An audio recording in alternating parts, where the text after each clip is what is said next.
नमस्कार दोस्तों, defence show में आपका स्वागत है। तो दोस्तों नजर डाल लेते हैं कुछ लेटेस्ट डिफेंस अपडेट्स पर।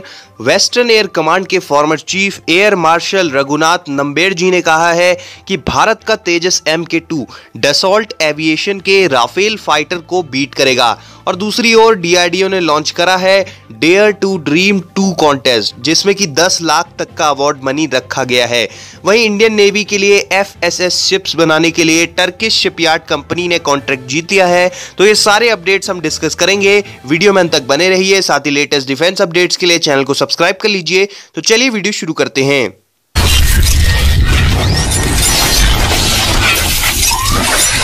तो दोस्तों वेस्टर्न एयर कमांड के फॉर्मर चीफ ने खुलासा किया है कि तेजस MK2 डसॉल्ट एविएशन के राफेल से भी ज़्यादा घातक होने जा रहा है। और राफेल को जो एडवांस टेक्नोलॉजी उन्होंने बताया है कि फीचर्स में इंडियन एयरफोर्स तेजस MK2 के 12 स्क्वाड्रन्स प्रोक्योर करेगी। उन्होंने कहा कि राफेल की फर्स्ट फ्लाइट 1986 में हुई थी और MK2 की फर्स्ट फ्लाइट 2026 में होने जा रही है।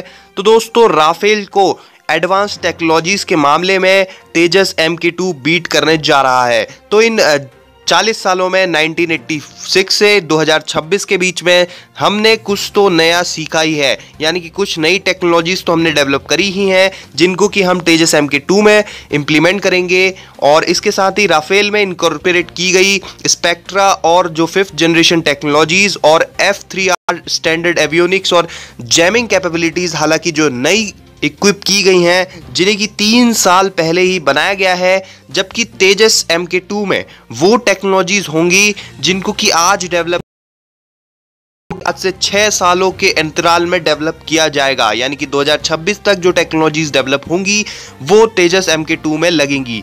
तो इससे साफ पता चलता है कि तेजस MK2 डसॉल्ट एविएशन के राफेल से तो घातक होना ही है। अब नजर डाल लेते हैं दूसरे अपडेट पर। तो DRDO ने लॉन्च किया है डेयर टू ड्रीम 2 कॉन्टेस्ट। दोस्तों ये कॉन्टेस्ट डॉक्टर कलाम सर की 5th डेथ एनिवर्सरी के मौके पर लॉन्च किया गया है और DRDO इसके तहत डिफेंस और इमर्जिंग टेक्नोलॉजीज के फील्ड में इनोवेटर्स को प्रमोट करना चाहता है। दोस्तों डिफेंस मिनिस्ट्री ने अपने एक स्टेटमेंट में बताया कि इस कॉन्टेस्ट के विनर्स को डीप इवैल्यूएशन के बाद एक्सपर्ट कमेटी डिसाइड करेगी और इसमें स्टार्टअप्स के लिए जो डिफेंस स्टार्टअप आइडियाज हैं उनके लिए 10 लाख और इंडिविजुअल कैटेगरीज के लिए 5 लाख रुपए तक का अवार्ड मनी रखा गया है। DRDO का कहना है कि इससे भारत में एक इनोवेटिव एटमॉस्फेयर तैयार होगा जो कि अब तक नहीं हो पाया है। दोस्तों अब बात कर लेते हैं तीसरे अपडेट की। तो इंडियन नेवी के लिए FSS शिप्स बनाने का एक बड़ा कॉन्ट्रैक्ट एक टर्किश कंपनी ने जीत लिया है। टर्किश शिपयार्ड कंपनी है। दोस्तों ये कॉन्ट्रैक्ट है FSS प्रोजेक्ट के अंडर इंडियन नेवी के लिए 5 शिप्स के कंस्ट्रक्शन का और इसकी एस्टिमेटेड कॉस्ट है लगभग $2.3 बिलियन।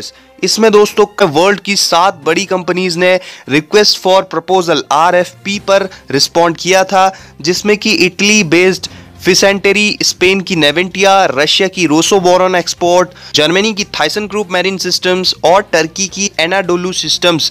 इसके बाद टेक्निकल एवेल्युएशन के बाद 3 कंपनीज शॉर्टलिस्ट की गई थी, जो कि थी ThyssenKrupp marine systems, Rosoboronexport और एनाडोलू शिपयार्ड्स। और अब ये जाकर ये कॉन्ट्रैक्ट मिला है टर्किश शिपयार्ड कंपनी एनाडोलू शिपयार्ड्स को। तो दोस्तों ऐसा पहली बार होगा कोई टर्किश कंपनी भारत के डिफेंस प्रोजेक्ट में पार्टिसिपेट करेगी। दोस्तों इसके साथ ही HSL यानी कि हिंदुस्तान शिपयार्ड्स लिमिटेड बाकी का काम संभालेगी। ये प्रोजेक्ट मेक इन इंडिया के अंदर डेवलप किया जाएगा।